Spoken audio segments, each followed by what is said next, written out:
Okay. Are we recording? Is there a red bar around that screen? Yeah. Okay, cool. Hey, welcome to episode whatever. We don't even know if we're going to call this an episode. Let's just Let's just go. And are we going to stop every 30 minutes? Yes. Yeah? Yeah. You want to put a clicky on? Oh, it's... Set a timer for 30 minutes. Oh, okay. Now, my timers disappear. They don't beep. I'll keep an eye on the clock. Okay. Ballpark. Yeah. An idea. All right. So before we get into just randomly talking about comedy and asking why Matt Rife has to do so many sit-ups, I wrote down last night. I was like, we need to talk about this on the podcast. There's people that get really good tattoos. Yeah. Because they just come in and they say, I want a lion. They don't say, I want a lion with blue eyes, with a scar over his right eye. Right. With toenails that are long. Like, they just tell me what they want, and then it's always better. And I had a guy come in, and because of the whole timeliness of this whole matter, I can just say I was doing a smaller tattoo on him that I had cleared the whole day for, but I was like 3 hours max. I spent 3 hours getting ready to do this tattoo. Not because it was a complicated tattoo. It was literally one thing. Like, it was literally just one thing with a little tiny accent. Something that I could have been done with the whole tattoo in 3 hours, and it would have been better had he just walked in and said, I just want a lion. It wasn't a lion, but Right. I wonder how many other things are used to fix people's garage doors and do fences and shit. Like, was that a thing with fences? People get too anal, and it would kind of make it where it's like, if I give you what you want, it's going to be bad? I never had, not really in any of the things I've ever done have I had problems with that. But I know, what you're talking. I know my wife, her hairdresser is, of course, I guess I would assume, I don't know, I kind of think that your tattoo artist would definitely be way more particular. But her deal is she had such a good relationship with her hairdresser, she trusted him. Right. She just went in and goes, hey, I need my hair done. Right. You do whatever you think's going to look best. Right. So, and every tattoo that I've ever gotten, I go in with a general idea, and I'm like, hey, this is kind of what I want. Yeah. Because I feel like if I tell you what I want, and then you figure out the details, you're going to figure out the details that you're best at, which is why it would come out looking better. It's not just my taste is better. I know what I'm good at. Right. Also, overcomplicating things makes it where I don't know. I'm so focused on trying to work these 16 elements into your tiny tattoo that, the one thing that you actually wanted, like let's say somebody's like, oh, I want a tree, but on each branch I want my kid's name. Okay, no problem. That's not going to ruin the tree. It's not going to be as cool of a tree, but it's not going to ruin it. Right. But if you say, I need the kids' names to be on this branch, this branch, this branch, then I'm focusing on how to compose a whole tree around what you're asking, and I can't even really look at the tree. I'm so focused on trying to make each of the things you want. I don't have the capacity to also make it what I think is going to look best. And I know what I'm good at, and I know what I'm not good at. So, I was just curious, if you thought there were other jobs that are like that, because it's such a weird for thing. sure. I'm sure that there are. Hairdresser, barber, stuff like that makes sense. Yeah. I'm sure that there are other things that are, I would assume, somebody who's doing remodels or interior design, just give them an idea. That's what they do. They're going to know what works good together. If you say, hey, I'd like this to be a light, airy room, they're going to come up with ways to make that happen for you. If you darker colored, accented room, they're going to come. But if you come in and go, hey, I want this wall to look like natural stone, I want this wall, then they're going to do it because that's what you're paying them for. Even though while they're doing it, they're like, this is going to look like shit. This is not going to be good. I tattooed a guy that does cabinets that I never thought about it until you said that, but he did the most amazing, ornate, he'd do a vaulted ceiling as part of, he'd be like, okay, I'll do your cabinets, and if you want to also do these ceiling vaults, they do these, cool patterns where it's I don't know if he's just buying, different moldings and knows how to combine them or what, but bank ceilings a lot of times just kind of look cool. Yeah. But he did stuff like that, and he was booked up 6 months in advance, and he's really good at what he does. And when I talked to him, I was so confident in his abilities. My first instinct was, dude, I'm just going to tell this guy, have fun, paint it black. Or have fun, make it look like this, cherry. Have fun, whatever. That's what I was thinking would be the way to treat this guy. So maybe it's some people with tattooing, I've noticed if they have a tattoo artist that sucks, and then they go, man, I've been going to the same guy for 10 years, and he's really cool, but I saw your work. They do the same thing to me they do to him, but he might need that. Yeah. Like, he might really just be like, I just do what you ask, which is probably the only reason he sucks. Right. Like if he was, I was Now, talking would, to, now, would a person be that way because they're not as confident in their own creative ability? maybe. I mean, because I'm only confident that if you tell me one word, I can make you a tattoo you like. I'm not confident that I can make everything, but if you just say, like, name a subject matter, squirrel, I can make a tattoo you like. Right. Like, if you come in and you say squirrel, and then you show me 50 pictures of cartoon squirrels, I might be like, Jason's really good. Yeah. Because, like, I might not be able to make you happy. But, But I also feel like, like especially because we're talking about you, like I know, like if you just give the artist the room to work, you're probably going to wind up with more than what you Yeah. even thought about. Yeah. You know, I've seen a lot of your work, and I know that you do, you know, very detailed work, and you can get down. But even like the one that you did for me, there's more detail in that tattoo than I ever would have thought. And I basically just gave you. I was like, Right. here's what I want. yeah, and And you gave me came up with the it. perfect level of vague, too. You didn't say, I want the ha-has that look like this. I want the... Right. You're just like, Joker, cards, haha. That's it. Yeah. And that's like, if somebody comes to me and says, I want a floral half sleeve, then I usually start with, do you like roses or not? Because that's a deciding thing. Like some people, you ask them, you say, okay, I'll do flowers. Cool. You start pulling stuff up, putting pictures on their arm, whatever. And they go, oh, but I don't like roses. Anything else goes. And you're like, okay, that's it. Basically, roses are a deciding factor for me in flowers. We're either doing roses or we're not doing roses. It's two different things. Yeah. Like I'm going to do random flowers I've never heard of. I'm definitely going to incorporate daisies because I like them. If you drink a lot of sweet tea and say y'all, I'm going to put a sunflower in there. Like that's like, I'll just like quickly read basics of your personality. You can't Yeah. not like sunflowers if you're like kind of country. And there's a lot of little stuff like just years of experience will teach you just to read the client, and you can give them something they're going to like, or they can tell you what they want and they'll end up with something almost like what they actually Right. want. And it's they're happy with either one. But the people that just go, hey, just floral half sleeve, and I do it, they're always like really excited about it.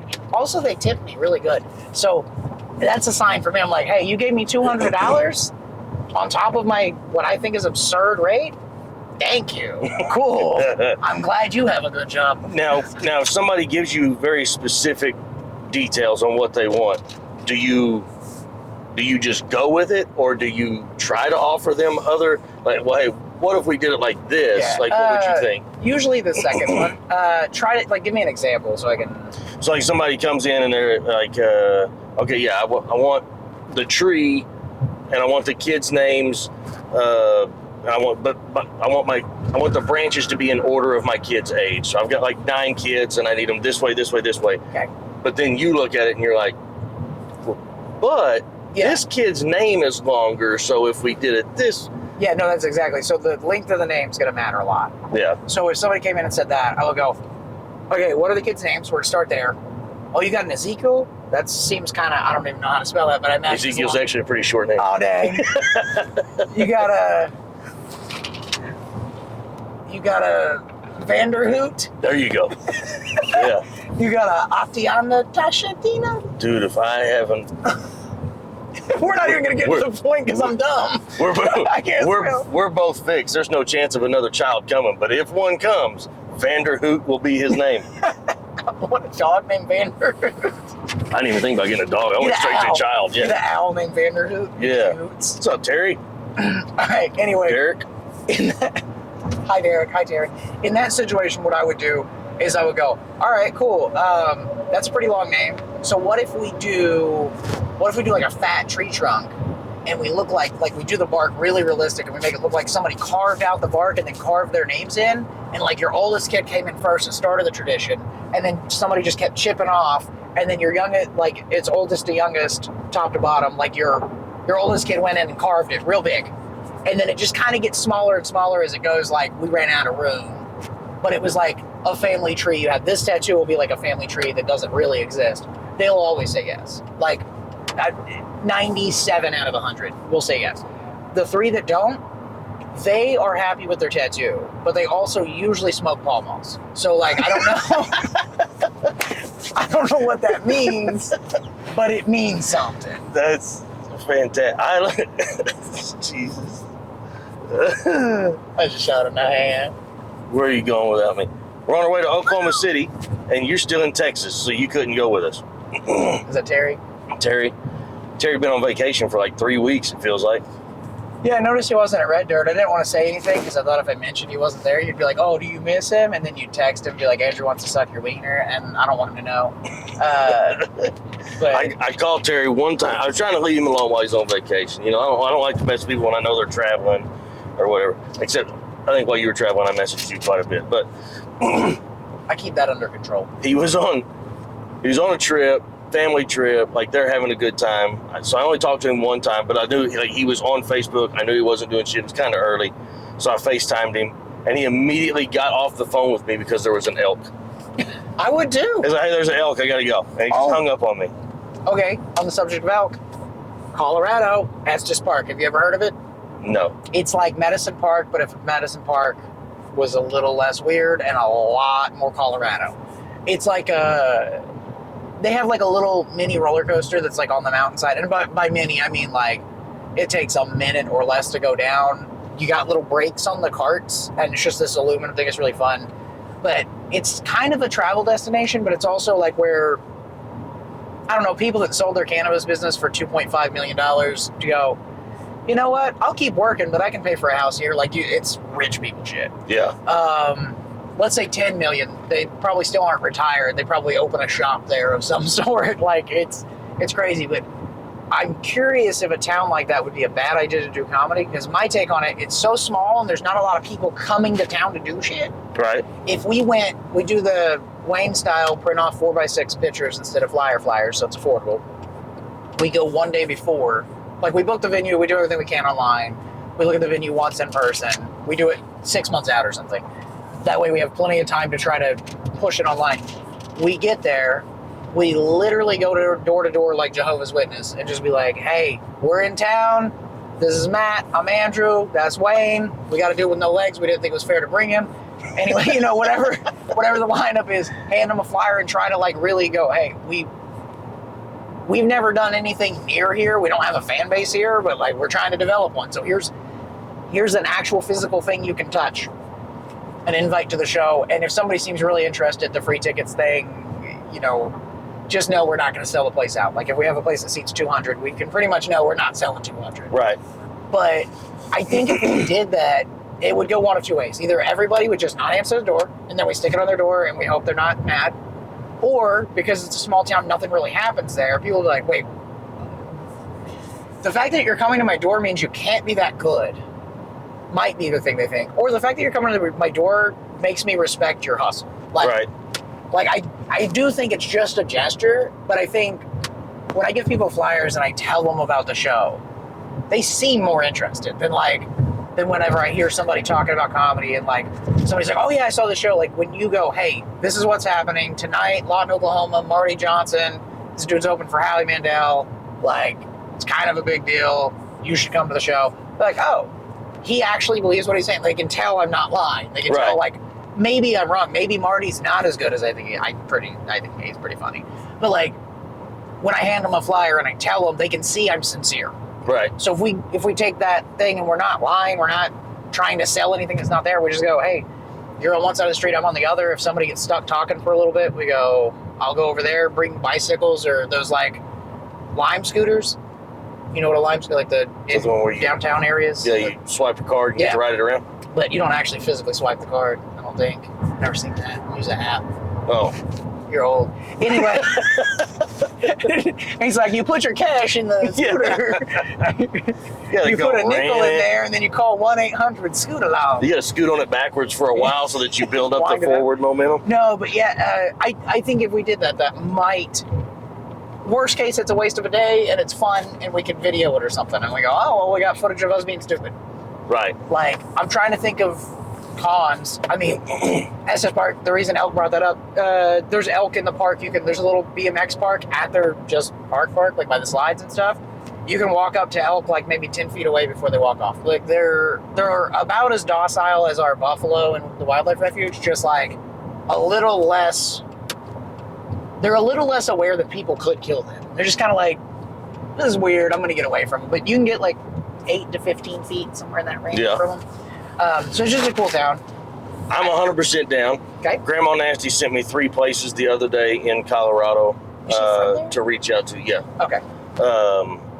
Like places that she's like, hey, I have good relationships with these people. And I've seen people from Colorado comment on her post now. They're like, hey, we can't wait for you to come back. We miss you. So like she has good contact with people there. One of them is like an arcade.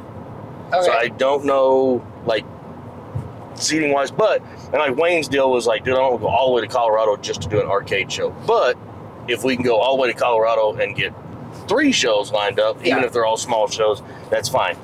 On the door to door and even doing free, like, dude, we did El Reno not too long ago. I gave away 80 plus tickets. Like, went to people, handed them to them physically, talked to them about shows, and with each person I was like, hey, if you're interested in coming, like, I'd love to give you some free tickets. Like, if you're not at all interested, like, that's cool, but I don't want to just give you tickets if you're not going to come. Every single person I talked to was like, yeah, that sounds amazing. Yeah, for sure. Gave away 80 plus tickets to people that received free tickets came. All right, so in Estes Park, one thing I'm already overlooking, they're rich as fuck. They don't care about their money side. It might be better to be like, hey, it's only $20. Right. Like, do what we would call expensive tickets. Like 15 to 20 is like kind of the high end of like, I'm not on TV. Right. And I think 25 to 50 is like normal for I am on TV, unless it's a stadium, and then it's 50 to 100. But like, unless you do a lot of sit-ups and have great hair and a jawline that makes me uncomfortable. Terry said we go door to door on a moose. Man, I feel like that's aggressively sketchy. Have you seen how tall moose are? Dude, moose are huge. Aren't In my they? head, They're like 15 feet tall. Yeah, I thought they were like elk. Yeah. And then somebody sent me a video of one walking across the street, and it was like taller than that SUV up there. Yeah. Like its stomach was like above the mirrors. I was like, whoa. Yeah. Like its legs were like 5 feet. Like it blew my mind. My brother-in-law and my sister, there for a while, they traveled around, and they were like, he was the maintenance guy for like RV parks. Okay. So they had an RV, and they would go and stay someplace, and they got to stay there for free, and he just handled maintenance and stuff for them. But basically, they could travel the country doing this. It was a pretty cool gig. That's cool. But so they're in Colorado somewhere at one point in time, and they're out doing the back roads and stuff. She gets out, and they have to stop on the side of the road. She gets out, and she's squatting against the back bumper to take a piss, right?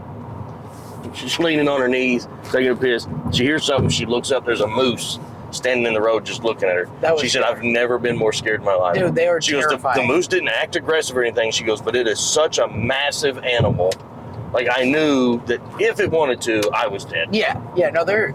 Some of them are aggressive. I've never seen one that's as tall as the one I saw in that video, but I've seen like 2 or 3. Not even that. I mean, I saw one at the zoo, but like I haven't seen them up close. When we went to Canada, that was my big thing. I was like, we better see What's up, one. Boo? Who's Hood? No, Boo. It's Boo? Terry's grandson. Oh, what up, Boo? He's a fan of comedy, so... Is his name actually Boo? I'm assuming we just call him Boo. Yeah, I don't know. What's Boo's... Is Boo short for boutique? Does he sell like clothing with sparkles on it? And flowery pendants. Ah. I don't know what he does. Oh, and bell bottoms that are made He's out of very cheap small, material. so I'm assuming he does not own a boutique. But... Brandon wants to know if we're going to a Pride rally together. Are there Pride rallies going on right now? If there is, we'll stop in. Yeah.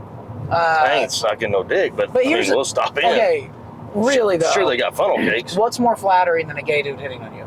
Like a really attractive woman is more flattering, but like what else? Like, Right. Anybody hitting on you is good, but like a gay dude, they're really into they're like unless they're into bears, they're like really body conscious people. They like people that dress nice and smell good and stuff. I feel like if a girl hits on me, she just thinks I can afford to pay for her gas. Like if a guy hits on me, I assume he wants to, get naked with me. Right. And I would rather people value me for my body than my ability to pay for gas tanks. Like, I'm not going to gas up your car anyway. What if they have... Brady is his real name. I like Boo better. Actually, Yeah, Brady's we'll a stick good with name. Boo. Brady's a I good also name. liked it as soon as we started talking about there being a small child watching this, then somebody commented about a gay pride rally. And then we started talking about sexual Okay, so favors with here's the same why. sex. Here's why. I'm under the impression that Brandon, when he thinks of a young man, like under the age of 18, automatically starts thinking about them being gay because it serves him. Like, I don't Good know. point. He waits till they're 18. He just talks to them a lot when they're 16. Yeah. He's a good man. He's he wait. He's a groomer. Grooming. Yeah. Yeah, grooming them. He's like, he went to school to be a dog groomer, and then he found out it meant you just shave their hair and stuff. He was like, I'm out. I prefer boy grooming. Good thing we're not on TikTok. But no, imagine if that was a thing. Like, a guy really goes, I've heard of grooming, dog grooming. This sounds nice. And he's like 2 weeks into school. He's like, so we're supposed to bond with them over cutting their nails? Like, I don't understand. I saw an ad on TV for a thing that just shaves their nails. You don't even need to do, like, why would people come to us with their dogs? And then I can't come because they're, anyway. Yeah. I don't know why it has to go there every time. Well, I'm curious. Like, here's where I don't know. Sometimes, we get off track. It happens. Mm-hmm. But sometimes we'll get off track, and then I'll start thinking back, like, where did we start? I never Like, how know. did we? And I'm like, I have no. Colorado, we were talking about Colorado. Yeah. So, Colorado, I just want to do something. Okay. I have some theories. I've decided not to I'll just describe people instead of saying their names for just one person for this. So, there's like a dude with abs. I have a theory that somebody invested in him. Like Whitney Cummings would be a great example. Somebody that's just rich, that like takes on projects. Yeah. Went, hey, we're just going to take the best moments that we can from everything, and we're going to put it through some kind of program that gets your first million views to get it rolling. Right. Or I'm going to just share it a lot. And because the thing is, like, people do like it. Yeah. So if they just share it enough and people like it, then you're automatically like skyrocketing to the top. And the thing I said where we get an investor to like own 1% of a comedian. Mm. Maybe somebody owns 1% of a guy that does a lot of crunches. Right. It's a theory. If you don't have that, and you don't have somebody to like go on the road and be like, hey, I want you to open for me, the way you get somebody to go, hey, I want you to open for me, is they have to see you live doing stand-up. There's not gonna be like a Mark Norman surfing through YouTube thing. Brandon said he's that dude is the young white Kevin Hart. I agree with that. And that he has a team of writers. Oh, I don't know about that, because I'm trying to be really polite. I think if he had a team of writers, I would laugh at more of his jokes. Yeah. See, and that's my, like, I really don't want to take anything away from him. Like, he's doing it. He's being successful. He's going. Proud of him. There are other comedians that are very successful that are not my cup of tea. Like, Right. I don't like their I don't humor like Jeff just doesn't Dunham, match but I me. get why he's blown up and then Right. disappeared and still selling. Yeah, Nobody Jeff talks about Jeff he still Dunham. sells out places. Jeff Dunham is massive. Yeah. He is far from the best ventriloquist I've ever seen. Right. But he just It just blew works. up. And it's the best way to say racist shit is through Dude, that through is somebody funny. else's butt. I will say the funniest clip that I've seen of him is he's got the old man and they're performing like in Dubai or something. So like everybody in the audience has got headgear on Oh and stuff. God, And I'll be terrified. and the old man's like, "You're not bringing out Ahmed, right? Like, this is a bad." So and I was like, "Oh, that's hilarious." But anyway, yeah, same thing. I know that he's doing well. I'm proud of him for blowing up and being as successful as he is, even though I don't get it. Right. And it's the same thing with Matt Rife. Like, yeah, man, go get it. But I also, like, again, not saying anything. Like, I know he's been doing comedy for a long time. Yeah, no, He was on TV. He's got TV credits. He was on Wild 'N Out for, several episodes. I know he got some exposure from that. Somebody was telling about a interview that he was doing not too long ago where he was talking about he was going to get, even when he was young, he was going to get to open for Ralphie May. But then I guess his mom came in and was like, but I need you to do this, this, and this. And like his mom, because he was so young, had a bunch of, and Ralphie was like, yeah, okay, never mind. Like, that's too much. Yeah, I would just want And to I might be completely wrong about that. I just heard. Get off stage. Yeah. I might be completely wrong about that. I heard somebody else talking about the interview. And that's the thing, like, I think I've texted you about this at least once, but because I can't stop hearing his name, like yesterday again, every time I do a tattoo, he's mentioned, I went and looked up a bunch of his videos, and the videos that people like are not the long form where you can see what he does, and I personally haven't watched a special or anything. It's what people like is not videos of him doing comedy. It's videos of him asking a question and making a face. And who was the guy you told me, famous, very long time ago, that like literally just gets laughs with his face, just doing like weird. You showed me a clip from like the fucking 60s. Oh shit, I don't know. But you know what I'm talking about. Yeah. That made me think like, oh, I can do that. I can, when I'm not getting a laugh, I can pause and be like make a face that says, why did they not think that was funny? And then it works. Right. Like, so it might be something subtle like that I'm not noticing in the video. But anytime people are laughing, if the video quality is decent and you're interacting with the crowd, people tend to like it. Yeah. So it's just him or some people on his team have found the right way to share the right things that people like. I totally get why it's working. I'm just saying, like, I still think there might be a little money backing people like that. And if you do something like, we go to Colorado, you headline a show where you do 30 to 45 minutes, I do 10, one or two other people do 10. We keep it like, I'd say keep it 3 people. Like, yeah. Like I host and do, if you want, I'll do 5 and then do 2 and introduce the next person, whatever.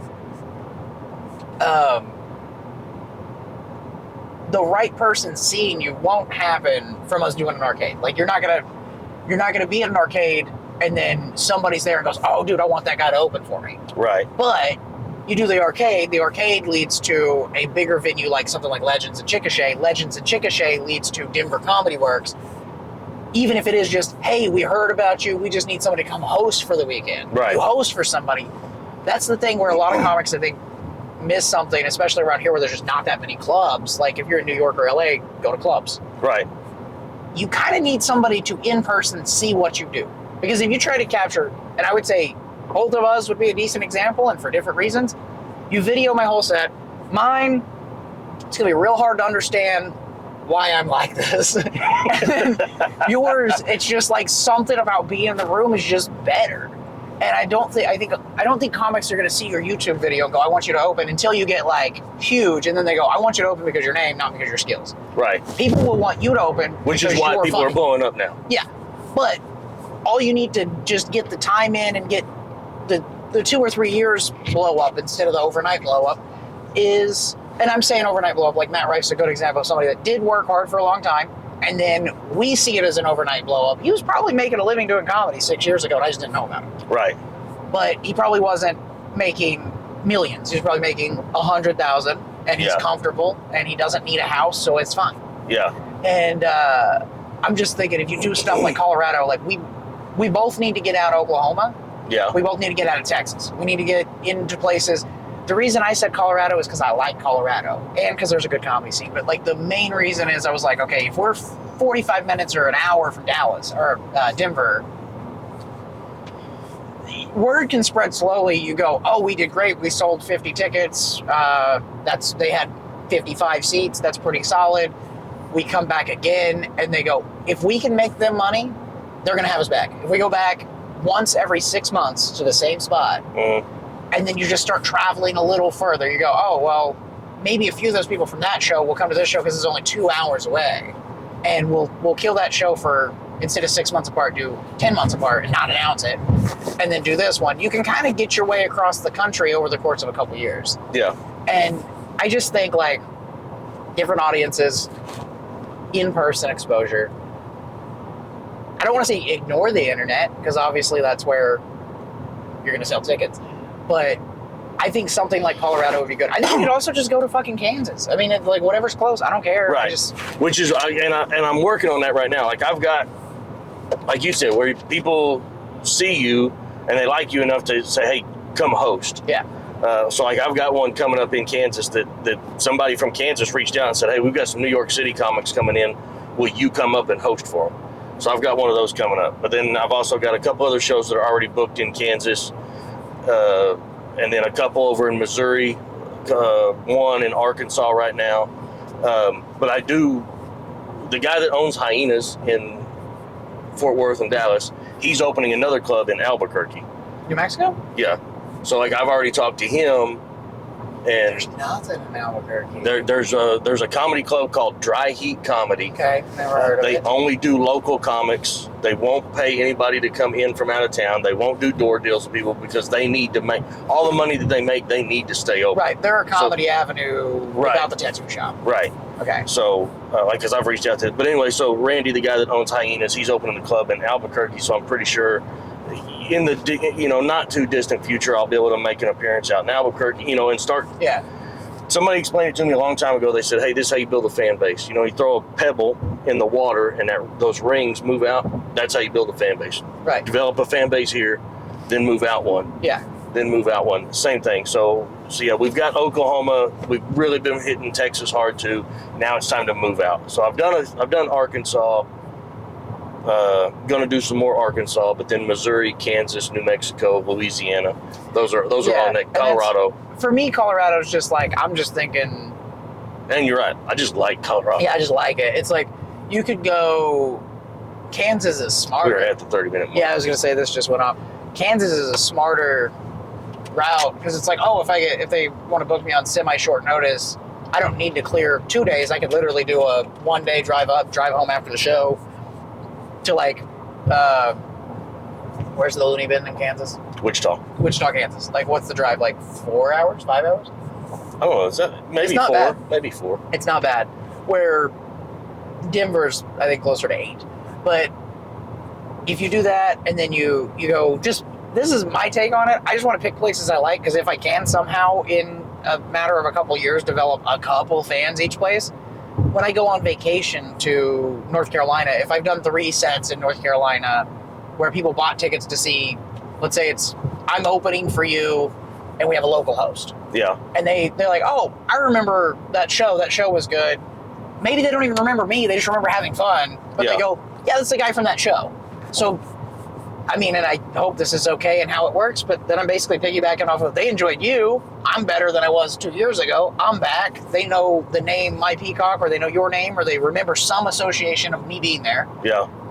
And as long as I post a clip from that show where they're like, oh, I remember that, I feel like I could sell 3 tickets. If I sell 3 once, then 4, then 10, then 50, you go from 50 to 200 really quick. Yeah. It's like you just, and I'm totally fine with only being able to sell 3 tickets in North Carolina. I'll be like, well, as long as the club sells 50, 3 of them are me, I don't even need money. I'll just tell jokes for 15 minutes. I don't really care, like, because I know I'm not earning the money yet. I'm just Right. trying to figure out how to do the thing.